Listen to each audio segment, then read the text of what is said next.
غسل جنابت کا طریقہ۔ حضرت میمونہ رضی اللہ عنہا بیان کرتی ہیں کہ رسول اللہ صلی اللہ علیہ وسلم نے غسل کا ارادہ فرمایا تو سب سے پہلے دونوں ہاتھ دھوئے۔ یہ غسل جنابت یعنی ناپاک جب انسان ہو جائے تو اس کے بعد پاک ہونے کے لیے جو غسل کرنا ہے اس کا طریقہ۔ تو آپ صلی اللہ علیہ وسلم نے سب سے پہلے اپنے ہاتھ دھوئے۔ ہاتھ کیوں دھوئے؟ کیونکہ باقی کام سب ہاتھوں سے ہی کرتا ہے انسان، تو اگر صفائی کرنے والے ٹول صاف نہیں تو صفائی کہاں ہوگی۔ پھر شرمگاہ کو دھویا یعنی استنجا کیا، پھر بایاں ہاتھ جس سے شرمگاہ کو دھویا تھا یعنی استنجا کیا تھا زمین پر رگڑا، پھر اس کو دھویا۔ زمین پہ کیوں رگڑا؟ اس لیے کہ اس زمانے میں صابن اس طرح اویلیبل نہیں ہوتا تھا، تو مٹی پاک کرنے والی ہوتی ہے، مٹی کے اندر ایسی صلاحیت ہوتی ہے جو جرمز کو کل کر دیتی ہے۔ تو اگر آج آپ کے پاس صابن ہے تو اس کے لیے ضروری نہیں کہ آپ مٹی پر ہی ہاتھ رکھ دیں کہ اب آپ پریشان ہو کہ ہمارے واش روم میں تو ٹائلز لگی ہوئی ہیں اور مٹی نہیں ہے تو کیا ہمارا غسل نہیں ہوگا، تو اس کا آلٹرنیٹ آپ استعمال کر سکتے ہیں۔ پھر کلی کی اور ناک میں پانی ڈالا، پھر چہرہ دھویا، پھر کوہنیوں تک ہاتھ دھوئے، پھر سر پہ پانی ڈالا اور بالوں کی جڑوں تک پانی پہنچایا۔ یعنی صرف پانی ڈالا ہی نہیں بلکہ مل کے سر کو بالوں کے جڑ یعنی جہاں سے بال اگتے ہیں اس سارے حصے کو خوب تر کیا۔ 3 بار سر پر پانی ڈالا، پھر تمام بدن پر پانی ڈالا، یعنی پہلے سر پہ 3 بار ڈال کے اس کو سارا دھو ڈالا، پھر پورے جسم پر پانی ڈالا، پھر جہاں آپ نے غسل کیا تھا اس جگہ سے ہٹ کر پاؤں دھوئے۔ تو اس کا مطلب ہے کہ باقی وضو آپ نے شروع میں کر لیا اور پاؤں دھونے کا عمل بالکل آخر میں کیا۔ حافظ ابن حجر رحمت اللہ علیہ فرماتے ہیں کسی حدیث میں غسل جنابت کا وضو کرتے وقت سر کے مسے کا ذکر نہیں، کیوں؟ اس لیے کہ سر دھو جو لیا جاتا ہے۔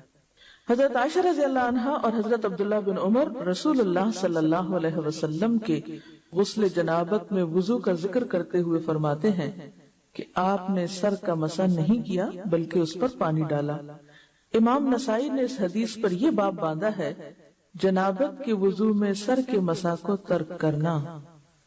امام ابو داؤد فرماتے ہیں میں نے امام احمد سے سوال کیا کہ جنبی جب غسل سے قبل وضو کرے تو کیا سر کا مسح بھی کرے؟ جنبی یعنی جس کو حالت جنابت لاحق ہوئی ہے، ناپاک ہے، جب غسل سے قبل وضو کرے تو کیا سر کا بھی مسح کرے؟ آپ نے فرمایا وہ مسح کس لیے کرے جبکہ وہ اپنے سر پر پانی ڈالے گا۔ حضرت عائشہ رضی اللہ تعالی عنہا نے کہا میں اور رسول اللہ صلی اللہ علیہ وسلم ایک برتن سے نہاتے اور دونوں اس سے چلو بھر بھر کر لیتے تھے۔ یعنی آج کے دور میں تو آپ کے پاس مگ ہیں اور بہت سی سہولتیں ہیں، تو اس دور میں چلو سے پانی لے کر اپنے اوپر ڈال لیتے تھے۔ اس سے کیا پتہ چلتا ہے کہ اللہ نے انسان کو عقل دی ہے، انسان تدبیر کرے۔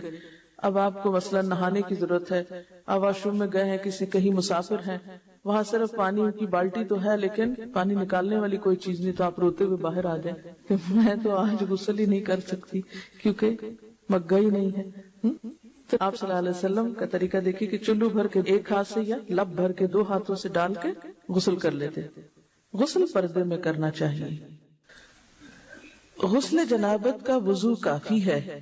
حضرت عائشہ رضی اللہ تعالی عنہا سے روایت ہے کہ رسول اللہ صلی اللہ علیہ وسلم غسل جنابت کے بعد وضو نہیں کرتے تھے، یعنی غسل جنابت میں جو وضو ہو جاتا ہے شروع میں جو آپ کرتے تھے، جس کے پاؤں بالکل آخر میں دھوتے تھے، اسی وضو سے نماز پڑھ لیتے تھے۔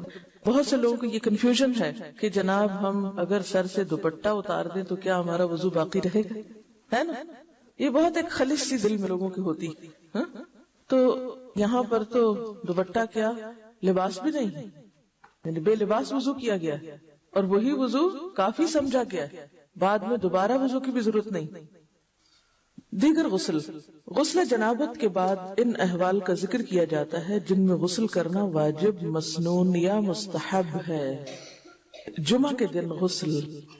حضرت ابن عمر رضی اللہ تعالی عنہ سے روایت ہے کہ رسول اللہ صلی اللہ علیہ وسلم نے فرمایا اذا جاء احدکم الجمعۃ فلیغتسل، جب تم میں سے کوئی شخص نماز جمعہ کے لیے آئے تو اسے غسل کرنا چاہیے۔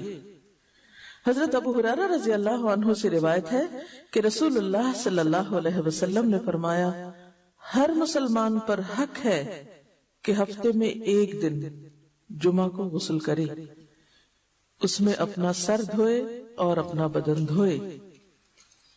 حضرت ابو سعید خدری رضی اللہ عنہ کہتے ہیں کہ رسول اللہ صلی اللہ علیہ وسلم نے فرمایا، جمعہ کے دن ہر بالغ مسلمان پر نہانا واجب ہے۔ ابن جوزی رحمت اللہ علیہ فرماتے ہیں جمعہ کے دن غسل واجب ہے کیونکہ اس کی احادیث زیادہ صحیح اور قوی ہیں۔ ابن حزم اور علامہ شوکانی نے بھی اسی مذہب کو اختیار کیا ہے، یعنی اسے لازم قرار دیا ہے۔ لیکن اگر کوئی شخص کسی وجہ سے نہیں کر سکتا تو وہ گناہگار نہیں ہوگا۔